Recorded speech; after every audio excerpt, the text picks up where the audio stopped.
Assalamualaikum dan selamat sejahtera. Pada hari ini kami akan membentangkan soalan 3, yaitu aspek utama dalam pengurusan productivity. Ahli kumpulan adalah terdiri daripada Alvina Yunis, Mashallah Beatrice Magrin, Nur Azna binti Abdul Muttalib, Nur Diana Zahira binti Abdul Qasim, dan saya sendiri, Nur Farina binti Ali.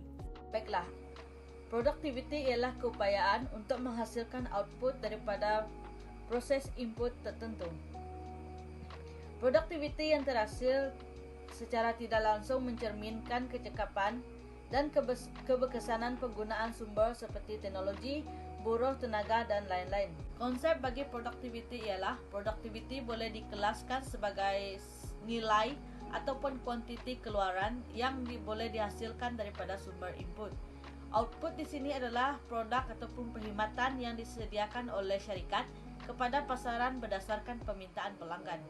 Productivity juga merupakan satu konsep yang menerangkan hubungan di antara proses keluaran sesebuah organisasi menggunakan input yang sedia ada.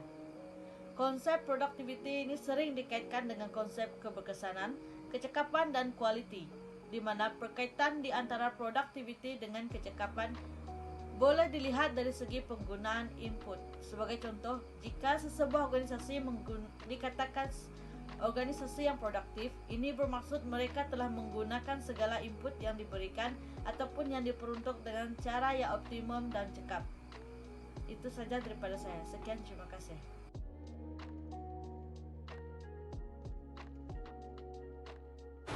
Sesebuah organisasi yang selaras dengan objektif adalah penting dalam mencapai kejayaan sesebuah syarikat. Penyelarasan organisasi ini ialah cara berkesan yang mana mencipta objektif kolaboratif, memaksimumkan kemahiran pekerja, memotivasikan kepimpinan, dan menggalakkan budaya syarikat yang positif. Penyelarasan organisasi ialah proses melaksanakan strategi dan falsafah untuk memastikan setiap ahli organisasi daripada jabatan peringkat permulaan sampailah ke atas, iaitu pengurus eksekutif, berkongsi matlamat dan visi yang sama untuk mendapatkan kejayaan sesebuah organisasi.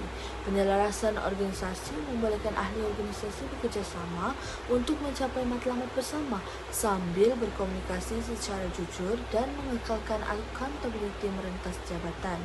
Penyelarasan organisasi adalah penting kerana ia dapat membantu menggalakkan kerjasama untuk mencapai matlamat syarikat yang mempunyai beberapa faedah jangka panjang kepada kejayaan produktiviti sesebuah organisasi. Jelaslah, penyelarasan dengan objektif organisasi merupakan aspek utama yang boleh menyumbang kepada peningkatan dalam produktiviti pekerja. Pengurusan productivity yang bersifat holistik ini merujuk kepada kerjasama merentas jabatan atau peranan seseorang dalam sebuah organisasi. Semua pekerja bekerja sama antara satu sama lain untuk mencapai objektif utama sesebuah organisasi tersebut. Pendekatan holistik ini juga merujuk kepada pengambilan pelbagai pertimbangan dan pendapat pelbagai pihak dalam sesebuah organisasi bagi mencapai matlamat utama sesebuah organisasi tersebut. Menurut Jeske et al. 2020, lebih banyak pendapat dan pertimbangan yang dijana daripada pelbagai pihak, lebih tepat dan cepat sesuatu matlamat, tugasan atau objektif boleh dicapai. Terdapat beberapa ciri yang menunjukkan organisasi tersebut mempunyai pengurusan productivity yang bersifat holistik. Antaranya adalah mempunyai perkongsian visi atau misi, iaitu mempunyai objektif dan matlamat yang sama, dengan menyediakan garis panduan yang mudah difahami dan diterapkan untuk mengatur dan menyelesaikan sesuatu tugas di dalam organisasi tersebut. Selain itu, mereka bentuk aturan kerja, yaitu mereka bentuk kerja yang baik dapat membantu dalam menentukan nilai sasaran sebuah organisasi dan mencapai matlamat utama organisasi tersebut. Akhir sekali adalah penambahbaikan yang berterusan, yaitu pelbagai faktor dalam dan luar boleh mempengaruhi capaian objektif sesebuah organisasi. Maka penambahbaikan yang berterusan perlu dilakukan. Assalamualaikum dan salam sejahtera. Saya Nur Azna binti Abdul Muttalib akan meneruskan pembentangan, yaitu aspek yang ketiga, pelaksanaan yang sistematik. Seperti projek-projek yang lain, aktiviti atau tugasan yang berkaitan dengan produktiviti harus dilaksanakan dengan sistematik. Projek hendaklah mengikuti langkah iaitu metodologi, proses dan keperluan laporan bagi semua aktiviti. Okey, yang pertama adalah metodologi.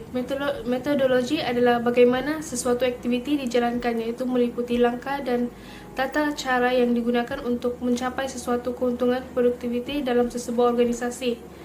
Kedua adalah proses. Proses di sini bermaksud idea dan potensi. Setiap ide yang berjaya datang dengan proses yang panjang dan prinsip serta proses menghasilkan penyelesaian terbaik untuk produktiviti tersebut. Pemilihan idea adalah penting bahawa semua ahli pekerja dalam organisasi tersebut dapat mengemukakan idea. Tidak ada yang betul dan tidak ada yang salah dalam mencadangkan pandangan yang berharga. Setiap orang berpeluang untuk mendengar idea yang boleh mereka sumbangkan. Adalah lebih baik untuk memahami konsep dan menyimak sama ada terdapat sumber yang mencukupi untuk membuat sesuatu perkara. Hal ini kerana kerjasama sangat penting bagi menjadikan produktiviti berkualiti dalam sebuah organisasi. Dalam proses juga adalah penting dalam menilaikan peluang yang berpotensi. Semasa menjalankan projek, nilai potensi boleh dilaksanakan. Setelah projek dilaksanakan, adalah lebih baik menyimak adalah apakah risiko yang akan timbul jika projek tersebut dilaksanakan dan mengetahui kesan sekiranya berlaku sebarang isu. Hal ini kerana bagi mengelakkan produktiviti yang kurang berkualiti.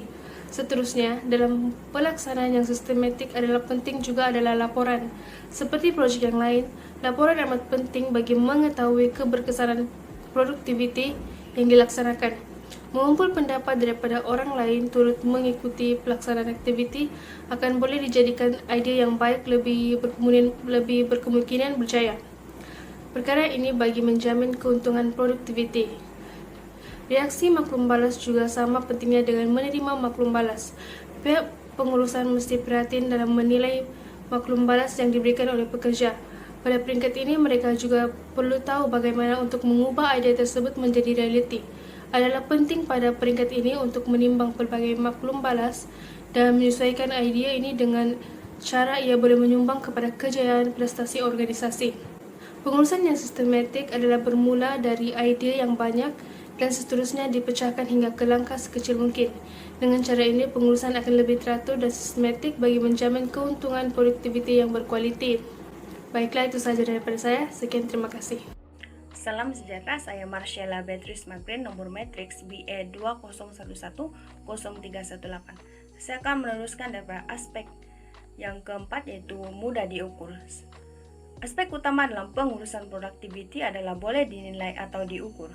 Dalam konteks ini, objektif utama adalah untuk meningkatkan pengetahuan mengenai bagaimana untuk menilai produktiviti adalah bagaimana untuk menilai, apa yang dinilai dan kaidah menilai. Ini akan dapat meningkatkan pemahaman tentang penilaian produktiviti dengan mengaitkannya dengan strategi organisasi. Dalam pengurusan produktiviti ini, terdapat keadaan tertentu bahwa produktiviti menjadi lebih penting daripada objektif organisasi. Menurut Kongkiti 2013. Salam sejahtera, saya Marcella Beatrice Magrin, nomor matriks BE 201103118. Saya akan meneruskan daripada aspek yang keempat, yaitu mudah diukur.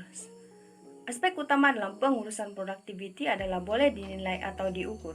Dalam konteks ini, objektif utama adalah untuk meningkatkan pengetahuan mengenai bagaimana untuk menilai produktiviti adalah bagaimana untuk menilai, apa yang dinilai dan kaidah menilai. Ini akan dapat meningkatkan pemahaman tentang penilaian produktiviti dengan mengaitkannya dengan strategi organisasi. Dalam pengurusan produktiviti ini, terdapat keadaan tertentu bahwa produktiviti menjadi lebih penting daripada objektif organisasi. Menurut Kongkiti 2013. Keperluan untuk mengukur produktiviti dalam pengurusan produktiviti adalah bertujuan untuk mengetahui keputusan pelaburan dengan lebih mudah dalam organisasi. Dalam konteks ini, sesebuah organisasi perlu mengetahui betapa produktif operasinya untuk membuat sebarang pelaburan. Sebagai contoh, kilang pengeluaran yang membuat kereta di mana output menjadi perlahan sejak 2 tahun lalu.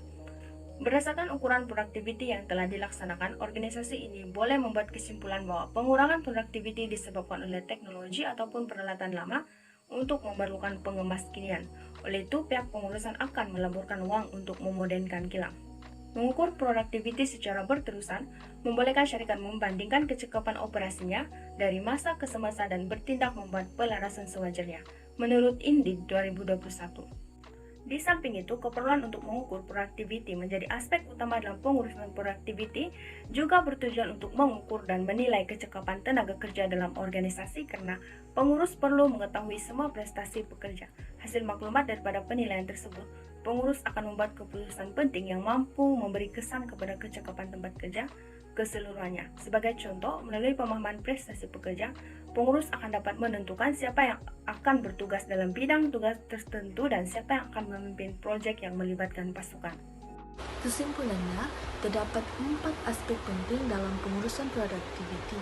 Antaranya ialah selaras dengan objektif organisasi yang membolehkan ahli organisasi bekerjasama mencapai matlamat bersama dan menjadi lebih produktif. Kedua, bersifat holistik. Ketiga, pelaksanaan yang sistematik. Akhir sekali, pengurusan productivity boleh diukur kerana wujud keadaan tertentu bahawa ia boleh menjadi sesuatu yang lebih penting daripada objektif organisasi. Oleh itu, sesebuah organisasi perlulah menjadikan usaha untuk meningkatkan productivity sebagai sebuah proses yang berterusan dan sentiasa memperbaiki prestasi kerja sepanjang masa agar seluruh pekerja menjadi produktif. Hal ini kerana productivity adalah bersifat relatif.